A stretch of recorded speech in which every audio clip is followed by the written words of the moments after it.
mundësinë edhe të furnizimit. Kandidati i Partisë Demokratike për kryetar të Drenasit, Petret Hajdari, ka premtuar hapjen e rrugës Bedrishala në qendër të qytetit. Ai tha se mbyllja e kësaj rruge u ka shkaktuar probleme bizneseve që veprojnë aty, sidomos në furnizimin me mallra.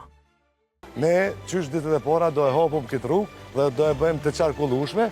Zakonisht prej orës 6 deri në 7 do e qesim vendosëm laura toksore, të cilat do na shërbejnë neve për bllokim, mirë po asnjëherë më u blloku furnizimi. Gjithashtu këtë rrugë mund ta shfrytëzojnë qytetarët për me shku e marrë shërbime mjekësore të qendra mjekësisë familjare dhe mos të sillen perimetër për 2 kilometra për disa shërbime. Veç mbrëmje kur të kryeni ju punën e bëjmë ashesh.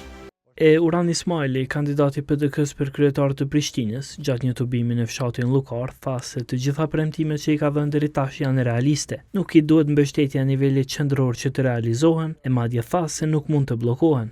Nuk kam dalë me projekte të cilat e para, një nuk mund me realizu, dy nuk ka buxhet, tre mbym qeveria me vetë. Prishtina është qendër e cila e ka buxhetin e vet, edhe mundet me vendos vet. Na nuk kemi nevojë me vetë kërkaniq. Për me ndrejt qerdhe, për me ndrejt dritë, për me ndrejt ujësjellës, për me ndrejt shtetuar, për me ndrejt infrastrukturë sportive, për me ndërtu një shesh një fshat.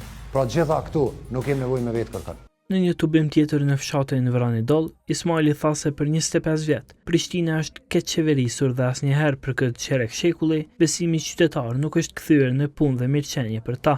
Në Gjilan, kandidati i PDK-s për kryetar Riad Rashiti u zotua se do të jetë përbashkues dhe në shërbim të qytetarëve pa dallim. Sipas tij, Gjilani mund të marrë zhvillimin e merituar vetëm me të në krye të komunës. Në tubimin e Partisë Demokratike në Podujev, kandidati për kryetar Isak Shabani tha se në udhëheqjen e tij do të ndryshojë qasja e qeverisjes, premtoi transparencë e llogaridhënie. Ne nuk premtojmë gjëra poshtë. Unë personalisht nuk premtoj mrekulli. Premtoj për pushtet, premtoj punë të ndershme, premtoj një komunë që punon e jo që flet, një administratë që hap dyrë e jo që byrë, një qeverisje që e shet qytetarë në sy e jo nga vetoja. Ndërsa në tubimin e forumit rinor të PDK-s, kryetarja Arnora Saliu tha se Partia Demokratike u jep mundësi të rinjve, e si dëshmi për të përmendi kandidaturat e Jona Arifit për Kamenicën, Arjan Tahirit për Mitrovicën dhe Ervin Shabanit për Gjakovën, të gjithë pjesë e forumit të rinjve të partisë.